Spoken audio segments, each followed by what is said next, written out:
네. 지난주 한국 교회에 관련된 설문조사 결과 하나가 발표가 되었습니다. 이제 조사를 보면서 대충 그렇게 나오지 않았을까라는 생각은 했는데요. 생각했던 것보다도 좀 더 충격적이었던 것 같습니다. 기독교인에게 한국 교회에 대하여서 어떤 이제 호감을 가지고 있느냐에 대해서 물었는데요. 호감을 가지고 있다라고 이렇게 선택한 사람이 14%가 나왔다는 거예요. 그러니까 10명 중에 거의 한 명꼴 아닙니까? 네. 10명 중에 한 명만 이제 교회에 대해서 호감을 가지고 있고 9명은 호감을 가지고 있지 않다는 거예요. 너무 두렵더라고요. 이 부분을 보면서. 그러면서 이제 다른 종교는 그러면 어떤가 이렇게 살펴봤더니 불교는 52.9%가 호감을 가지고 있다. 그리고 천주교는 48.5%가 호감을 가지고 있다. 이렇게 이제 조사가 나온 겁니다. 이 차이가 나도 너무 차이가 많이 나는 거예요. 그래서 이 몇 개 종교가 나오는데 그 가운데는 저희가 이단이라고 이야기하는 저희가 이야기하는 4대 종교도 아니고 그 가운데 이단이라고 분류하는 그 종교도 들어가 있는데요. 그 종교에 대한 호감도랑 기독교의 호감도랑 비슷한 거예요. 그러니까 제가 어느 정도는 사람들이 교회를 바라보면서 이렇게 좀 많은 부분들 어려워한다라는 생각은 했지만 이 정도일 줄은 참 몰랐던 것 같습니다. 그런데 보니 그렇게 신뢰도가 낮은 이유가 무엇인지 또 이렇게 설문조사에서 나오고 있는데요. 이렇게 이야기합니다. 부패와 지나친 전도 때문에 그 호감도가 이렇게 낮다라고 이야기를 하고 있는 것이죠. 여기에서 이야기하는 부패가 무엇이겠습니까? 다른 것이 아닙니다. 자기 중심적인 삶이라고 이야기를 할 수 있을 것이고요. 내 욕구를 채우는 것이죠. 교회가 내 욕구를 채우는데 그 가운데 앞장서고 있고 그 가운데 지나친 전도가 그 가운데 그 호감도를 갖다가 떨어뜨리고 있다. 이렇게 이야기를 하고 있는 것입니다. 그러면서 또 그 가운데 평가를 했던 것이 무엇이냐면 종교를 그렇다면 평가하는 그 가운데 호감을 가지고 신뢰도가 있다라고 평가하는 가장 중요한 기준은 무엇입니까? 라고 물었는데 많은 사람들이 한 40% 정도 되는 사람들이 이렇게 이야기했습니다. 신뢰를 가지는 부분은 타인에 대한 겸손한 태도라고 이야기를 하고 있는 것입니다. 타인에 대한 겸손한 태도. 즉 이 부분을 가지고 우리가 잘 살펴본다면 지금 한국 교회가 이렇게 많은 사람들에게 비호감인 이유는 무엇 때문이겠습니까? 그것은 자기 중심적인 모습과 그 가운데 타인에 대한 무례함 때문에 많은 사람들이 교회를 바라보면서 그 가운데 비호감을 가지고 있다라고 이야기를 할 수가 있는 것이죠. 교회가 자기중심적이고 타인에 대해서 무례하다. 이것은 다른 말로 표현하면 이 말입니다. 그 가운데 사랑이 없다는 말이에요. 사랑이 없다는 말입니다. 사랑이 무엇입니까? 남에 대한 배려이고요. 사랑이 무엇입니까? 자기 중심적인 것을 내려놓는 것이 사랑이죠. 그런데 교회가 무엇입니까? 사랑이 없다라고 이야기를 하고 있는 것입니다. 아무리 우리가 사랑이 있다고 이야기한들 함께 살아가고 있는 우리의 이웃이 우리를 보고 사랑이 없다라고 이야기를 하니 뭐라고 이야기를 할 수가 있겠습니까? 그런데 여기서 우리가 우리 자신을 잘 살펴볼 필요가 있습니다. 기독교에서 그렇다면 사랑을 빼면 여러분 무엇이 남습니까? 기독교에서 사랑을 빼면 무엇이 남습니까, 여러분? 아무것도 남는 게 없어요. 아무것도 남는 게 없습니다. 고린도전서 13장 13절이 어떻게 이야기하고 있습니까? 그런즉 믿음, 소망, 사랑 이 세 가지는 항상 있을 것인데 그 중에 제일이 무엇이라고요? 사랑이랍니다. 그 중에 제일이 사랑이라고 이야기를 하고 있습니다. 그런데 사랑이 없대요. 그 중에 제일 중요한 것이 사랑인데 사랑이 없으면 그래서 뭐라고 이야기합니까? 모든 것이 아무것도 아니다라고 이야기를 하고 있지 않습니까? 요한일서 4장 7절에서 8절에 이렇게 이야기합니다. 사랑하는 자들아, 우리가 서로 사랑하자.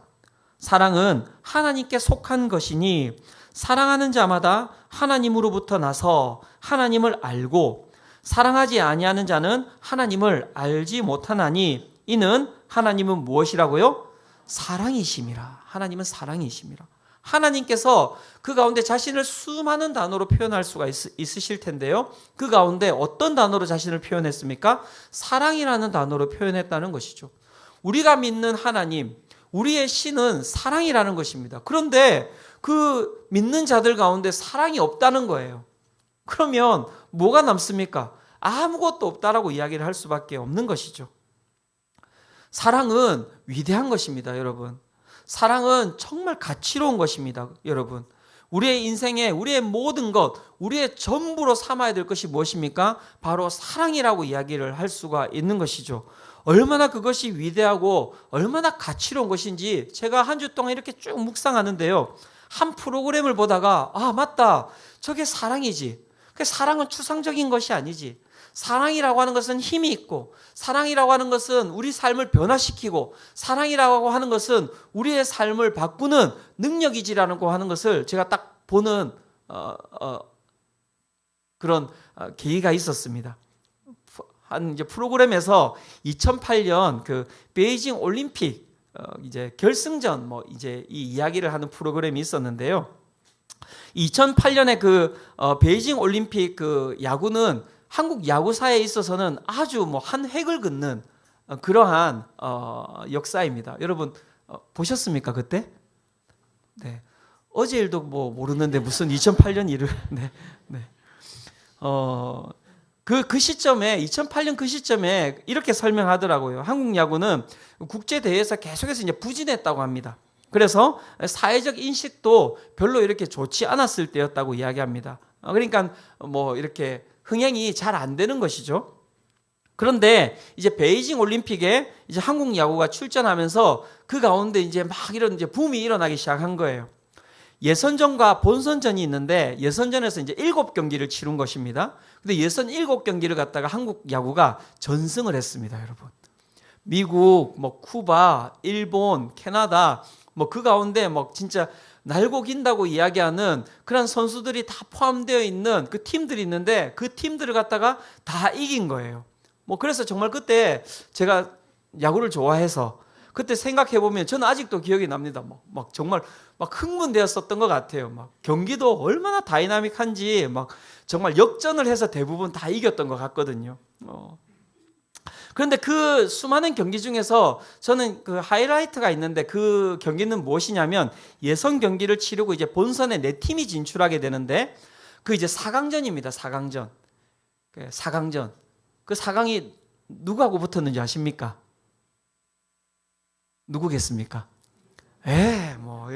딱 튀어나오고 운명의 한일전 아닙니까? 예, 여러분. 예, 맞습니다. 운명의 한일전이 딱 그 4강전에서 딱 붙은 건데요. 어떻게 보면 금메달을 따기 위해서 가장 중요한 경기라고 할 수 있고 또 정말 어떻게 보면 숙적의 그들은 우리를 숙적이라고 이야기하지 않지만 우리에게는 항상 숙적이 아닙니까? 그리고 어쨌든 무조건 어떻게 돼야 됩니까? 이겨야 되는 경기죠. 그래서 이제 그 4강전이 진행이 되는데 이제 시작했는데 2대 0으로 일본한테 이제 저희가 이제 지면서 이제 이게 시작이 된 거예요. 2대 0으로. 예. 그러다가 이제 2대 0으로 지고 있는 상황 가운데 어찌 해가지고 2대 2로 이렇게 동점을 이제 딱 만들어 놓은 거예요. 그리고 8회가 되었습니다. 8회가 되었고 2대 2 상황에서 이제 1사 1루에 사람이 한 명 나가 있고 타자가 한 명이 이게 딱 들어섰는데 그 타자가 누구였냐면 바로 이승엽이 이제 딱 나온 겁니다. 이승엽 아시죠? 네, 이것까지 모른다고 하시. 네. 그래서 국민 타자 아닙니까 이승엽. 그리고 2008년도 그때 이승엽 그 선수는 정말 절정기 그리고 자기의 전성기를 누리고 있었을 때였습니다. 그래서 한국 그 팀의 4번 타자였거든요. 그런데 그때 이승엽 선수의 이 컨디션이 아주 엉망이었다라고 이야기합니다. 예선전 7경기를 치르는데 22타수 4안타였습니다. 22번 나왔는데 안타를 갖다가 3번밖에 못 친 거예요. 그러니까 아주 이제 부진했던 거예요. 부진하니까 많은 사람들이 좀 비난을 많이 했던 것 같고요. 그리고 그날 이 4강전에서도 이승엽 선수가 너무 못했어요. 첫 타석에는 스트라이크 아웃, 두 번째 타석에서는 또 더블 플레이 아웃. 그래서 경기의 흐름을 계속 이렇게 이제 끊어놨던 거예요. 이제 그 가운데 이제 8회에 타석에 이제 서게 된 건데 그러니까 얼마나 자기도 마음 가운데 부담이 많았겠습니까, 여러분? 그죠? 예. 그런 부담 가운데 그가 이제 나온 것이죠. 많은 사람들이 막 힘도 되지 않는 저 4번 타자를 갖다가 왜 세우느냐 막 비난을 그때 엄청 했었던 것 같고요. 그때 감독이 이제 김경문 감독인데요. 지금 이제 하나 이글스 지금 감독입니다. 이 김경문 감독에 대해서도 막 사람들이 불만이 많았어요. 아니, 좋은 타자 많은데 이대호도 있고 막 여러 좋은 타자 많은데 왜 자꾸 이 못 치는 이승엽을 갖다가 자꾸 4번에 이렇게 세워가지고 이 흐름을 끊냐고 막 엄청나게 비난을 했었거든요, 그때. 저도 그때 막 비난을 했었던 것 같습니다. 네. 그런 상황 가운데서 이제 이승엽 타자가 나온 거죠. 근데 그때 이야기를 들어보면 이승엽 선수가 이렇게 이야기합니다. 자신감이 너무 떨어진 상태였대요, 자기가. 그래서 이 타석에 나오면서도 계속해서 그 벤치를, 감독님을 바라봤대요. 왜 바라봤겠습니까? 예, 바꿔달라는 거예요. 자기 바꿔달라는 거예요. 바꿀 수 있으면 자기를 바꿔달라는 것이죠. 이 부담감을 가지기가 너무나 힘들었다고 이야기를 하는 것이죠. 그런데 김경문 감독님은 어떤 흔들림도 없이 그를 이 4번 타자로 이제 내보낸 것입니다. 그리고 그의 신뢰는 어떤 결과를 낳게 됩니까? 여러분, 이승엽이 나와서 거기서 홈런을 쳐요. 야, 저는 아직도 기억이 나거든요. 이렇게. 근데 이게 막 배트를 빡 휘둘러서 홈런을 친 게 아니라 그냥 이렇게 해서 툭 쳤거든요. 그래서 아유, 또 잡히네 이렇게 생각했는데 공이 뿔뿔뿔뿔뿔뿔뿔 하더니 홈런이 된 거예요. 그래서 이 4대2, 예, 한국이 그렇게 이겨나가게 되고요. 그 홈런에 일본 이 선수들이 멘탈이 이제 나가버린 거예요. 그래서 막 실수도 하고 이러면서 그 회에 8회에 4점을 갖다가 획득하게 됩니다. 그래서 6대2로 한국이 승리하게 됩니다. 야, 네, 박수 한번 치고. 야, 네. 제가 다시 보는데도 막 너무나 마음이 막 감동이 되는 거예요.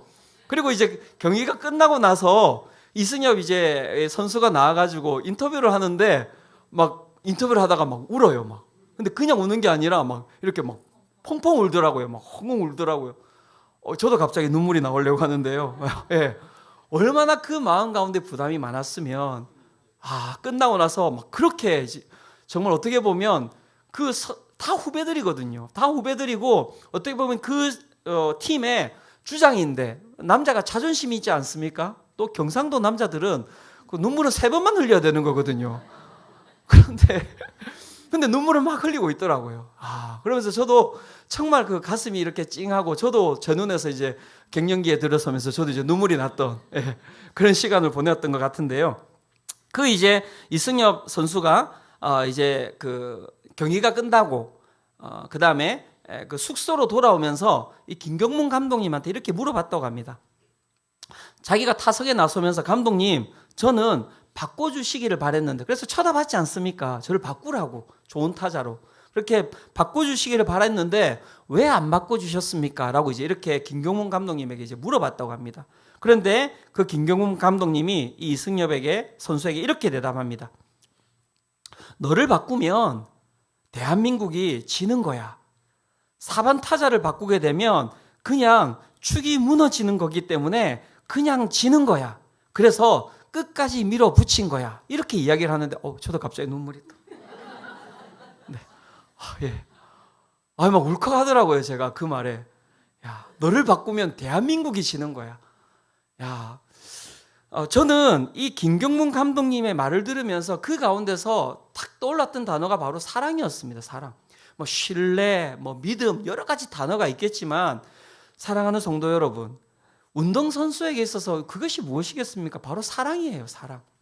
감독으로부터 받은 사랑이죠. 그 사랑이 여러분 얼마나 큰 힘인지를 여러분 여기서 보셔야 되는 것입니다.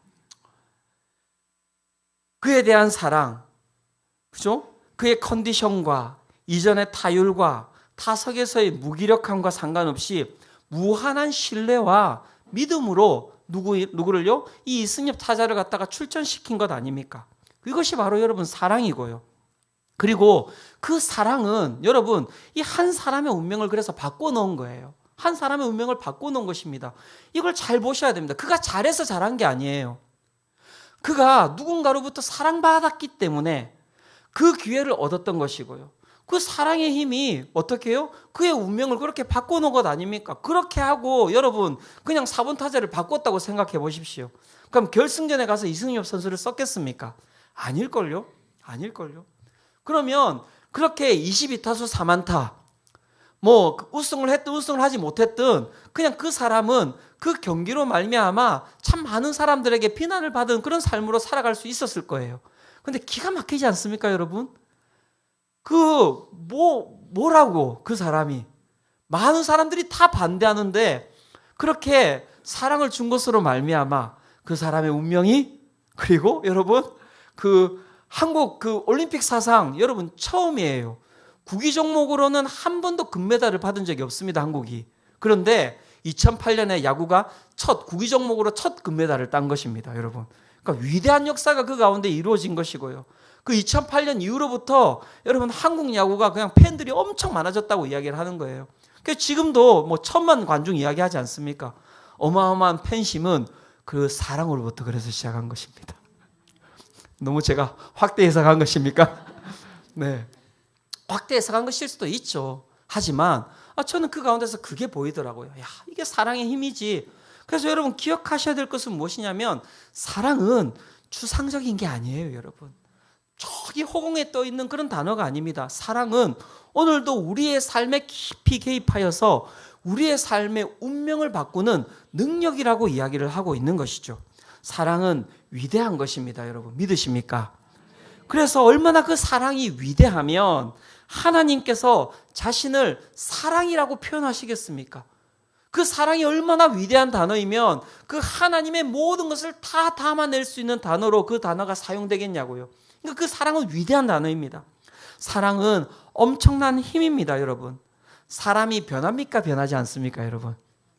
예, 사람은 안 변하죠, 그죠? 그런데 사람은 변하지 않는데요. 사랑이 사람을 변하게 합니다. 예, 사람이 사랑을 통해서 변화되는 것입니다. 또한 사랑은 여러분 고귀한 품격입니다, 여러분. 세상의 부와 명예와 권세와 내가 여러분 좋은 옷을 입고 좋은 차를 타고 다닌다고 사람이 품격이 있습니까? 그렇지 않습니다, 여러분. 지금 교회 모습도 보십시오. 교회가 여러분 멋들어진 여러분 성전이 없습니까? 교회가 여러분 돈이 없습니까? 교회가 명예가 없습니까? 교회가 권위가 없습니까? 그런데 왜 교회가 이렇게 비호감입니까? 다른 것 때문이 아닙니다. 다 가지고 있어도 그 가운데 사랑이 없으면 여러분 그 모든 것이 천박해지는 거예요. 고귀한 품격이라고 하는 것은 결국 무엇으로부터 나오는지 아십니까? 그 사람이 가지고 있는 것, 그 사람이 입는 것, 그 사람이 사는 것이 아니라 그 사람 가운데 무엇이 존재하느냐에 따라서 그 사람의 품격이 달라지는 것이죠. 사랑이 우리의 삶의 품격을 다르게 만들어가는 것입니다, 여러분. 예. 그래서 사랑이 중요한 것입니다. 그런데 우리가 믿는 여러분 이 신앙, 여러분 정말 이 가운데는 여러분 아십니까? 정말 위대하고 여러분 엄청나고 품격이 있는, 그리고 세상이 줄 수 없는 그 사랑이 우리 가운데 있다는 걸 여러분 아십니까, 여러분? 그러니까 우리는 어떻게 보면 정말 아이러니하게 살아가는 거예요. 우리는 모든 것을 다 가지고 있음에도 불구하고 모든 사람들이 다 호감 있게 봐야 될 대상임에도 불구하고 여러분 우리는 그것을 갖다가 누리고 있지 못하는 것이죠. 우리는 그것을 가지고 있지 못하고 있는 모습으로 살아가고 있을 수 있다라고 세상이 지금 이야기하고 있는 것 아닙니까? 그런 부분에 오늘 우리 성도님들께서 여러분들의 삶을 놓고 물어보셔야 됩니다. 오늘 우리는 그 위대하고 그 엄청나고 그 품격이 있는 그 사랑을 누리고 살아가고 계십니까? 누리고 살아가고 계십니까? 그리고 그 사랑 안에서 정말 여러분 사랑으로 삶을 운영해 가고 계십니까? 그걸 물어보셔야 됩니다. 저는 그 우리가 가지고 있는 그 위대하고 그 엄청나고 그 품격이 있는 세상이 이야기할 수 없는, 세상이 줄 수 없는 그 사랑을 저는 운명을 바꾸는 사랑이라고 표현하고 싶습니다. 그리고 오늘 우리가 읽은 이 본문은 그 운명을 바꾸는 사랑이 무엇인지를 우리에게 이야기를 하고 있는데요. 두 가지를 이야기를 하고 있습니다. 운명을 바꾸는 사랑, 그 위대한 사랑, 그것은 첫 번째 무엇입니까? 그것은 모든 편견을 넘어서는 사랑이다 라고 이야기를 하고 있습니다. 자, 따라합시다. 사랑은 모든 편견을 넘어섭니다. 예, 사랑은 모든 편견을 넘어서기 때문에 위대한 것입니다. 오늘 본문은 다윗의 이 질문으로부터 시작이 됩니다. 사무엘하 9장 1절인데요. 다윗이 이렇게 이야기를 합니다. 다윗이 이르되 사울의 집에 아직도 남은 사람이 있느냐?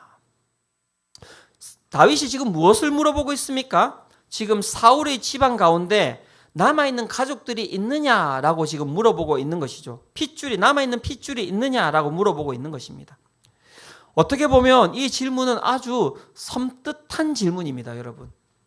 다윗 왕이 있던 그 시기에 여러분 새로운 왕조가 등장을 하면 그 인전에 있었던 그 왕조의 모든 씨앗, 모든 핏줄은 다 어떻게 되는지 아십니까? 다 제거가 돼야 되는 거예요. 왜 다 제거가 되는 것이겠습니까? 새로운 왕조에 무엇이 되기 때문에 그렇습니까? 위협이 되기 때문에 그런 거예요. 위협이 되기 때문에 그런 것입니다. 위험 요소이기 때문에 반드시 제거해야 되는 것이죠. 그런데 다윗이 지금 무엇을 물어보고 있습니까? 사울의 집에 남아있는 사람이 있느냐라고 물어보는 것이죠. 어떻게 보면 아주 뭔가 살벌하고 위기의 상황이 펼쳐지는 것처럼 보이지만 그 뒤에 본문을 읽어본다면 우리가 생각하는 것과는 아주 다른 상황들이 펼쳐지고 있는 것을 보게 됩니다. 사무엘하 9장 1절인데요. 다시 한번 더 보도록 하겠습니다. 이렇게 이야기하고 있습니다. 다윗이 이르되 사울의 집에 아직도 남은 사람이 있느냐? 내가 요나단으로 말미암아 그 사람에게 은총을 베풀리라 하니라. 사울의 집에 남아있는 사람을 갖다가 제거하려고 그것을 갖다가 찾는 것이 아니라 무엇입니까? 그 가운데 은총을 베풀기 위해서 내가 찾고 있다라고 이야기를 하고 있죠. 이 부분은 계속해서 반복되고 있습니다. 사무엘하 9장 3절에서도 이야기를 하고 있는데요. 9장 3절은 같이 한번 읽어보도록 하겠습니다. 자, 시작. 왕이 이르되 사울의 집에 아직도 남은 사람이 없느냐? 내가 그 사람에게 하나님의 은총을 베풀고자 하노라 하니. 네, 사울의 집에 남아있는 사람을 찾는 이유, 그것은 무엇입니까? 그를 제거하고자 하는 것이 아니라 그에게 무엇을 베풀고자 한다고요?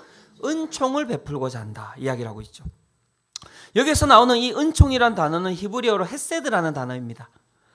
헤세드라는 단어의 뜻은 아주 광범위합니다. 자비, 은혜, 은총, 그리고 많은 어떤 뜻으로 해석될 수가 있지만 헤세드에 있어서 저는 가장 중심적인 사상은 무엇이냐면 어떤 조건도 없는 사랑이라고 저는 생각합니다. 헤세드는 어떤 조건도 없는 사랑이라는 것입니다. 자신의 왕권을 위협할 수 있는 자에게, 이 베냐민 지파가 나중에는 계속해서 이 유다 지파를 갖다가 어떻게 해요? 엎으려고 하는 일들이 벌어집니다, 나중에. 그러니까 어떻게 보면 자신에게 가장 위험 요소이죠. 어떻게 보면 가장 그 위협할 수 있는 자에게 어떻게 해요? 지금 다윗이 어떤 조건도 없는 사랑을 베풀겠다라고 이야기를 하고 있는 것이죠. 그가 가지고 있는 모든 어떠한 삶에 대해서 어떻게 해요? 그 모든 편견을 다 내려놓고 그 존재로 그를 사랑하겠다라고 이야기를 하고 있는 것입니다. 그리고 그 가운데 사울의 집 사람으로 요나단의 아들 누가 나오냐면 무비보셋이라고 하는 사람이 등장을 합니다. 그런데 이 사람이 등장하는데 성경이 이 사람을 이렇게 등장시키고 있습니다. 3절에 보면 이렇게 이야기합니다. 요나단의 아들 하나가 있는데 그 사람은 어떤 사람이라고요? 다리 저는 자인이다. 여러분, 이 사람에게 이름이 있습니까? 없습니까? 이름이 있습니다. 무비보셋이라는 이름이 있고요. 이 시바라고 하는 발음을 잘해야 됩니다, 여러분. 네. 항상 발음을 잘해야 됩니다, 저희는. 시바라고 하는 시바라고 하는 이 사람은 원래 그 사울의 종이었어요. 사울의 종이었는데 정권이 바뀌면서 그 가운데 어떻게 해요? 처세를 잘해서 다윗의 종으로도 남아 있거든요. 그러면 이 사람이 무비보셋의 이름을 알겠습니까? 모르겠습니까? 알죠. 당연히 알죠. 그런데 그가 다윗이 이렇게 물어봤습니다. 내가 조건 없이 사랑을 베풀 자를 찾고 있다. 이렇게 물어봤더니 다윗이 이 시바라고 하는 사람이 어떻게 이야기하냐면 다리 저는 자가 있습니다. 이렇게 이야기를 하는데 이 다리 저는 자라고 하는 이 뜻이 무엇이냐면 혐오적 발언이에요. 혐오적 발언. 이 사람이 가지고 있는 어떤 장애에 대한 부분들을 드러내는 것이죠. 혐오적 발언이고 차별적 발언이고 무시적 발언이라고 이야기를 하고 있는 것이죠. 즉 사랑할 자를 내가 찾고 있다라고 이야기했더니 이 시바가 어떻게 이야기하냐면 여기에 사랑받지 못할 자가 여기에 있습니다. 이렇게 이야기를 한 거예요. 사랑받지 못할 자가 여기에 있습니다.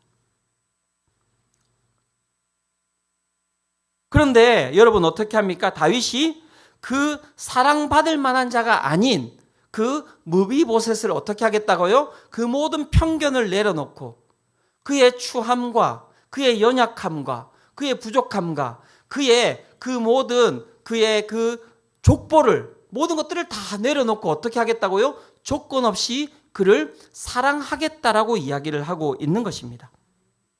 그렇다면 왜 그는 그런 편견 없는 사랑을 할 수 있는 것일까요? 거기에는 여러분 그 근원이 있습니다. 이 본문에 보면 그가 은총을 베푼다라고 이야기할 때 앞에 붙어있는 단어들이 있는데요. 어떤 단어가 붙어있냐면 9장 1절에는 이렇게 이야기하고 있습니다. 내가 요나단으로 말미암아 그 사람에게 은총을 베푼다. 이렇게 이야기를 하고 있습니다. 요나단으로 말미암아 은총을 베푼다. 요나단과 다윗 가운데 그러면 어떤 일이 있었을까요, 여러분? 어떤 일이 있었습니까? 왜 요나단으로 말미암아 다윗이 이 무비보셋에게 여러분 편견 없는 사랑을 베풀고 있는 것일까요? 다른 것이 아닙니다. 요나단에게 다윗이 편견 없는 사랑을 받았기 때문에 그래요. 다윗과 요나단이 함께 있을 때가 어떤 때였습니까? 요나단이 힘을 가지고 있었을 때였고요. 그리고 다윗은 어떨 때였습니까? 끊임없이 사울에 쫓겨다닐 때였죠. 내일이 불안정한 삶이었습니다. 그리고 그 요나단의 아버지죠. 사울로부터 끊임없이 미움을 받을 때였습니다. 그리고 요나단에게서 다윗은 어떤 존재입니까? 자신의 왕권을 위협하는 대상이죠. 여러분, 그러면 이 요나단이 다윗을 사랑하는 것이 여러분 상식입니까? 비상식입니까? 이게 비상식적인 거예요. 원수입니다. 원수. 어떻게 보면 원수인 거죠. 자기 가문의 원수인 거예요. 여러분, 원수를 갖다가 사랑하는 것이 쉽습니까? 어렵습니까? 대답 잘 하셔야 됩니다. 네. 원수를 사랑하는 것이 쉽습니까? 어렵습니까? 조만간 구정도 찾아옵니다, 여러분. 네. 예. 그죠? 쉽지 않죠. 그런데 이 다윗이 어떤 사랑을 경험했습니까? 요나단으로부터 편견 없는 그 사랑을 그가 먼저 경험한 것이죠. 그리고 그 가운데 언약이 맺어졌고요. 그 다윗이 그 사랑을 어떻게 해요? 기억하여서 그 요나단의 아들에게 어떻게 해요? 동일하게 편견 없는 그 사랑을 베풀고 있는 것입니다. 또한 그 은총, 그 사랑에 또 앞에 붙어 있는 단어를 또 우리가 한 번 더 살펴봐야 되는데요. 3절에 보면 이렇게 이야기하고 있습니다. 하나님의 은총을 베풀고자 하노라 하니. 자, 그 은총에 무엇이 들어가 있습니까? 하나님이라는 단어가 들어있죠. 즉 그가 베풀고자 하는 그 편견 없는 사랑이라고 하는 것은 누구의 것이라고 이야기하고 있습니까? 하나님의 것이라고 이야기를 하고 있는 것입니다. 그런데 여러분 다윗을 잘 살펴보면 다윗 또한 하나님으로부터 무엇을 받은 자입니까? 그 편견 없는 사랑을 받은 자가 바로 다윗이었습니다. 다윗의 여러분 그 첫 시작을 한번 생각해 보자고요. 어디서부터 시작합니까? 이새의 그 자녀 가운데 한 명 아닙니까? 그리고 중요한 것은 모든 사람들이 다 편견을 가지고 있었던 사람이 누구입니까? 다윗이었습니다. 가족들에게, 그 마을 사람들에게 다 어떤 존재였습니까? 하찮은 존재였죠. 하찮은 존재. 그런 차별과 어떻게 보면 무시와 혐오의 대상이 누구였냐면 바로 다윗이었습니다. 그런데 하나님께서 다윗을 어떻게 하셨습니까? 사랑하셨어요. 다윗을 사랑하심으로 말미암아 다윗이 그 어떻게 되었습니까? 그 운명이 바뀌게 된 것입니다. 자, 보십시오. 목동에서 이스라엘의 주권자로 바뀌게 되었는데 목동에서 이스라엘의 그 왕으로 바뀌게 되는데 가장 큰 힘을 발휘한 게 무엇입니까, 여러분? 네, 다른 게 아닙니다. 다윗의 노력도 아닙니다. 다윗의 지략도 아니었습니다. 다윗의 힘도 아니었습니다. 그 가운데 가장 강력한 힘은 무엇이었냐면 편견 없는 하나님의 사랑이었던 것이죠. 사랑하는 성도 여러분, 이 사랑을 누리시기를 축원합니다. 그렇죠? 이미 우리는 그 사랑을 여러분 경험하고 있는 자들입니다. 우리가 혐오의 대상이었습니다. 우리가 차별의 대상이었고요. 우리가 무시의 대상이었습니다. 하나님의 왕위를 끊임없이 빼앗고자 하는 원수와 같은 자들이었습니다. 하지만 하나님께서 우리를 어떻게 하셨습니까? 하나님께서 세상을 이처럼 사랑하사 누구를 주셨습니까? 독생자를 주심으로 말미암아 우리가 죽음 가운데서 생명으로 옮겨지게 되었고, 여러분 그 거지와 같은 여러분 그 죽을 존재 가운데서 여러분 하나님의 자녀로 여러분 변화되었음을 믿으시기를 축원합니다. 여러분 그것이 우리가 바로 누리고 있는 사랑이에요. 그 사랑을 여러분 누리고 살아가는 자들이기 때문에, 편견 없는 그 하나님의 사랑을 누리고 살아가는 자들이기 때문에 우리 또한 삶을 살아가면서 그 누구도 내가 가지고 있는 그 편견으로 사람들을 대하지 않는 것입니다, 여러분. 그게 바로 교회거든요. 그래서 교회는 모든 사람들이 와서 이렇게 함께 앉아 있을 수 있는 공간이 되는 것입니다. 그렇지 않습니까? 내 옆에 누구나 앉을 수 있는 거예요. 그죠? 내 앞에 누구나 앉을 수 있는 것입니다. 우리 공동체 가운데 누구나 함께 와서 함께 교제할 수 있는 것입니다. 그렇지 않습니까? 그런데 교회가, 근데 여러분 기억하셔야 될 것은 무엇이냐면 그 교회가 편견을 가지고 있다는 거예요. 그래서 우리가 우리 자신을 잘 살펴봐야 될 것입니다. 편견을 가지고 있다는 것입니다. 사람의 외모로, 그 사람이 가지고 있는 그것으로, 제가 말하기가 부끄러워요. 말하기가 부끄럽습니다. 우리 부서에는 이런 사람은 들어올 수가 없어. 우리 부서에는 이 정도의 지위가 되는 사람들이 들어와야 돼. 어느 순간 교회가 갈 수 없는 것이 되어버렸습니다. 많은 사람들에게 교회를 가자고 이야기하면 이렇게 이야기합니다. 교회를 왜 안 간답니다. 왜 안 간다고 이야기합니까? 가면은 나를 갖다가 편견으로 바라보기 때문에.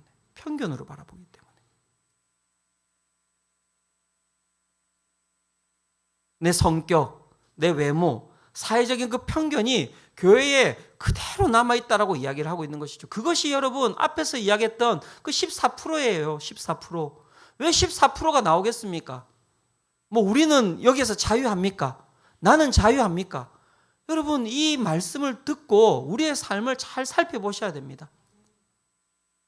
다시 그러면 우리는 어디로 돌아가야 되는 것입니까? 다시 하나님의 은혜 가운데로 들어가야 되는 것입니다. 내가 어떤 사랑을 받았습니까? 편견 없는 사랑을 받은 것이죠. 편견 없는 사랑을 다시 한 번 더 회복하시기를 축원합니다. 그리고 편견 없는 사랑으로 여러분 내 가족과 내 이웃과 내 공동체와 내가 함께 살아가는 모든 사람들을 여러분 품으며 살아가는 우리 모든 성도님들 되시기를 축원합니다. 두 번째, 여러분 운명을 바꾸는 사랑, 그것은 무엇입니까? 그것은 모든 부족함을 온전케 하는 사랑이라고 이야기하고 있습니다. 모든 부족함을 온전케 하는 사랑. 자, 한번 따라해 볼까요? 사랑은 모든 부족함을 온전케 합니다. 모든 부족함을 다 채운다는 것이에요. 사랑이 우리의 부족함을 채웁니다. 여러분 이건 대단한 진리예요. 어마어마한 진리입니다, 여러분. 오늘 본문을 살펴보면 다윗이 이제 요나단의 아들 무비보셋을 부르게 됩니다. 그리고 이렇게 이야기합니다. 사무엘하 9장 7절인데요. 같이 한번 읽어보도록 하겠습니다. 자, 시작. 다윗이 그에게 이르되 무서워하지 말라. 내가 반드시 내 아버지 요나단으로 말미암아 내게 은총을 베풀리라. 내가 내 할아버지 사울의 모든 밭을 다 내게 도로 주겠고 또 너는 항상 내 상에서 떡을 먹을지니라 하니. 네, 다윗이 무비보셋을 불러서 어떻게 하고 있습니까? 너에게 내가 은총을, 사랑을 베풀 것인데 그 사랑이 여러분 추상적인 것이 아니죠. 어떻게 이야기합니까? 내 할아버지 사울의 모든 밭을, 너의 재산을 갖다가 다 회복시키고 또 너는 항상 내 상에서 떡을 먹을지니라. 어떻게 해요? 너의 지위가 바뀌게 될 것이다. 이렇게 이야기를 하고 있는 것이죠. 그 모비보셋의 그 다윗의 사랑에 대한 그 반응이 어떤지를 한번 살펴보시기를 바랍니다. 사무엘하 9장 8절에 보면 그가 이렇게 이야기합니다. 그가 절하여 이르되 이 종이 무엇이기에 왕께서 죽은 개 같은 나를 돌아보시나이까 하니라. 지금 무비보셋이 자신을 뭐라고 이야기하고 있습니까? 죽은 개 같은 나라고 이야기하고 있죠. 이스라엘 사람들은 개를 부정하고 그 가운데 무가치한 존재로 봤습니다. 그런데 무비보셋이 자신을 어떻게 표현하고 있습니까? 나는 그 부정하고 무가치한 존재 가운데서도 더 부정하고 더 무가치한 존재라고 이야기를 하고 있는 거예요.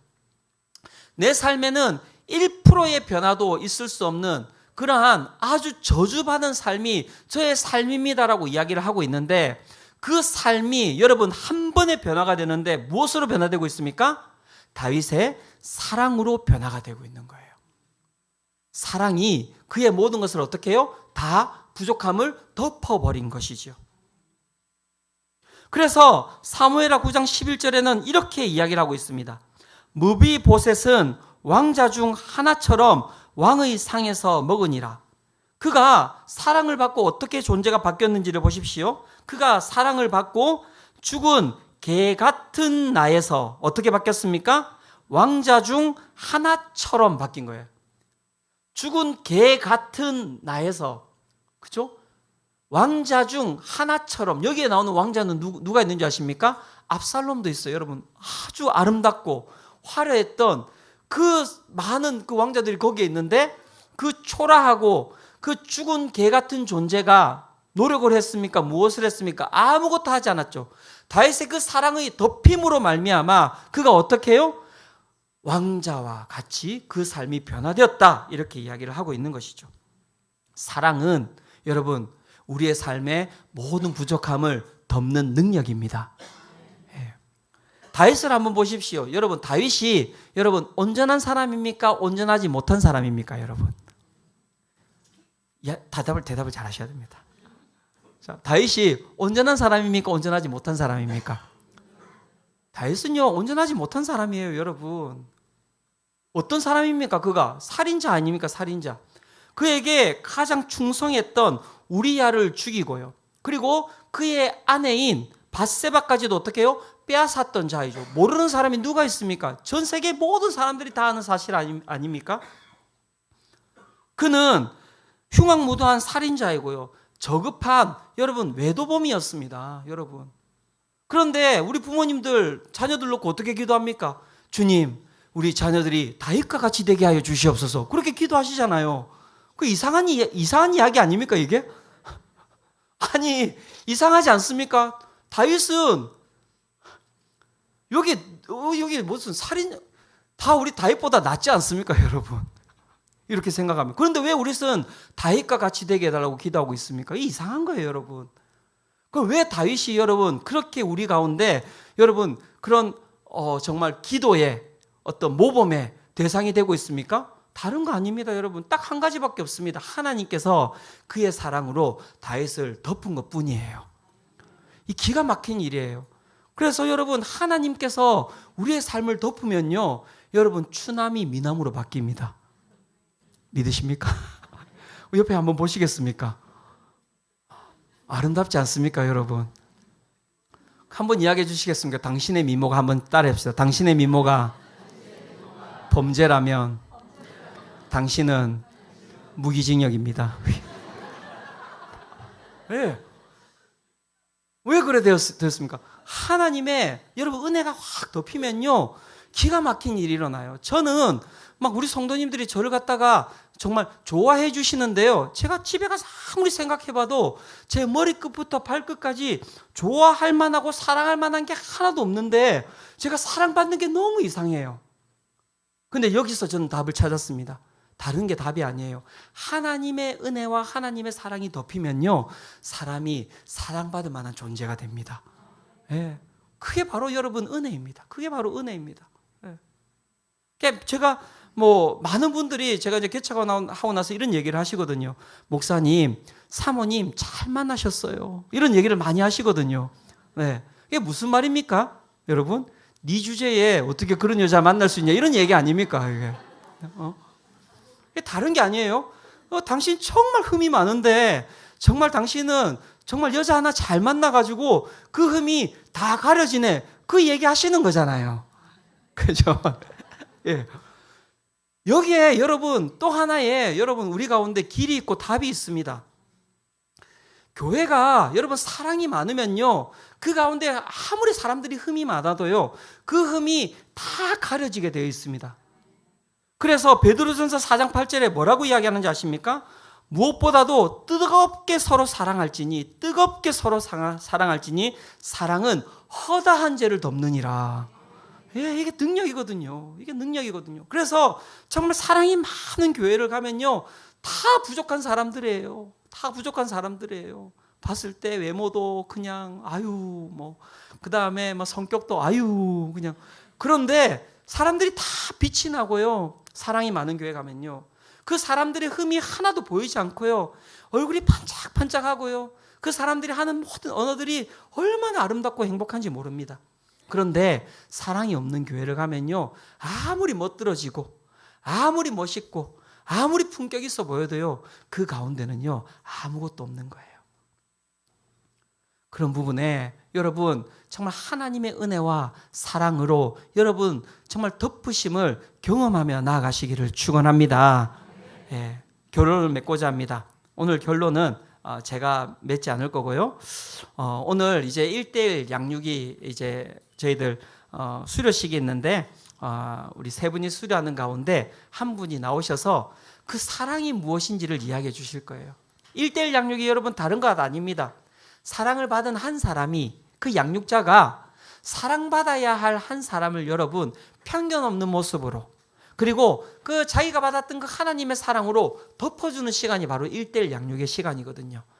그래서 이 시간 우리 백지연 우리 집사님 나오셔서 간증해 주실 텐데요, 우리 함께 큰 박수로 한번 맞아주시면 감사하겠습니다. 이건 사랑이 아니지 않습니까? 이런 박수는. 네.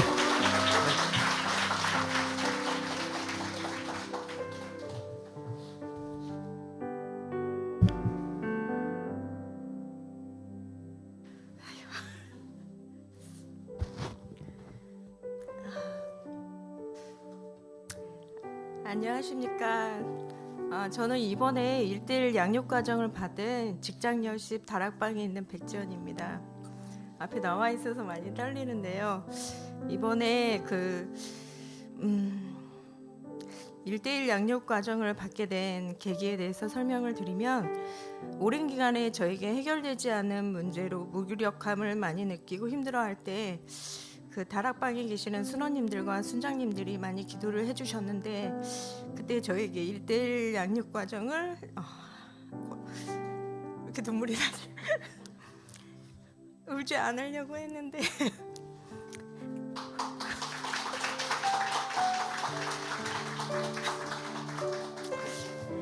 신청하게 되었습니다. 아직도 문제가 해결이 안 돼서 양육 기간 동안에 처음에는 기대감보다 부담감이 앞선 상태에서 시작되었습니다. 그러나 이 과정을 통해 권사님, 양육 리더님의 삶 속에서, 그리고 제가 걸어온 삶의 길 속에서 혼자라고 느끼는 순간에, 갈 길을 몰라 주저앉고 싶은 순간에 하나님이 계셨지. 맞아, 예수님이 친히 아파하심으로 모두 겪으심으로 우리에게 그 아픔을 내가 알기에 너 위로한다, 널 축복한다, 주저앉지 말고 다시 일어나서 가보자 말씀하시는 걸 느낄 수 있었습니다. 하나님, 제가 이곳에 있어야 하는 이유는 무엇인가요? 라는 질문에 양육과정에서 이 두 가지 말씀을 주셨습니다. 저는 참고로 초등학교 때부터 그리고 고등학교 내내 계속 교회를 다녔기 때문에 이 말씀은 너무나 흔한 말씀이어서 저에게 와닿지는 않았습니다. 그런데 이 양육 과정에서 이 두 가지 말씀이 저에게 이곳에 있어야 하는 이유를 분명히 말씀해 주셨습니다. 하나는 항상 기뻐하라, 쉬지 말고 기도하라, 범사에 감사하라. 이것이 그리스도 예수 안에서 너희를 향하신 하나님의 뜻이니라는 데살로니가 전서 말씀입니다. 너가 낙심하여 주저앉아 있으면 은혜를 알지 못하니 기쁨을 찾고 말하지 못하는 모든 것들도 내가 듣고 나눌 수 있으니 이야기하자. 그리고 비난하고 순간을 부정하지 말고 감사해보자. 그러면 너가 힘든 순간에 헐떡임이 아니라 내가 너의 곁에서 쉼을 얻고 힘을 낼 수 있겠다. 그리고 1대1 양육을 하며 광야와 같은 순간에 인내와 겸손함을, 그리고 오직 들을 수 있는 귀와 고백할 수 있는 입을 허락하심으로 온전히 맡겨야 할 분이 인간이 아니라 하나님을 보게 됩니다. 부족한 나의 모습, 그리고 부족한 주위의 사람들의 모습 속에서 내가 하나님이 되어 누군가를 정죄하고 비난하는 것이 예수님의 마음이 아니라는 것을 알게 되었습니다. 그리고 왜 나에게 힘든 순간을 많이 주셨을까 생각했을 때 그 순간이 저에게 배움의 순간이었고 인내의 순간이었음을 알았습니다. 두 번째는 아무것도 염려하지 말고 다만 모든 일에 기도와 간구로 너희 구할 것을 감사함으로 하나님께 아뢰라. 그리하면 모든 지각에 뛰어난 하나님의 평강이 그리스도 예수 안에서 너희 마음과 생각을 지키시리라. 빌립보서 4장 말씀입니다. 전에 이 말씀은 염려하지 않고 구하면 다 주시는 알라딘 요술 램프의 지니와 같이 나의 소원을 들어주는 하나님이었습니다. 그러나 너의 염려를 평강으로, 너가 구하는 것을 그리스도 안에서 마음과 생각을 지키는 하나님임을 알게 되었습니다. 하나님은 내가 물질을 원하고 권세를 원하고 할 때 빌어서 뚝 떨어지게 하는 기도를 구하는 것이 아니라 내가 염려로 구하는 문제인지 예수 그리스도 안에서 하는 마음과 생각이었는지도 살피게 하고 방향을 잡아주십니다. 그리고 무작정 요구하며 떼쓰는 기도에서 잠잠히 듣고 묻고 알아가는 것이 기도라는 것을 깨닫게 하셨습니다. 이 과정을 마치기까지 시작하기 전과 저의 상황은 바뀌지 않았습니다. 그러나 문제를 바라보는 시각을 갇혀진 저의 눈이 아니라 하나님의 눈으로 바라보고 다시 일어서서 말씀과 같이 저의 십자가를 져보려 합니다. 마지막으로 양육 과정 속에서 삶을 서로 내어놓고 말씀을 곱씹게 하고 자신의 삶을 내어놓아 함께 말씀 속에 살아계신 하나님을 발견하는 순간임을 알게 도와주신 양육 리더이신 권사님과 앞으로도 저를 계속 이끌어 가시고 저들 함께 하시는 하나님께 감사드립니다.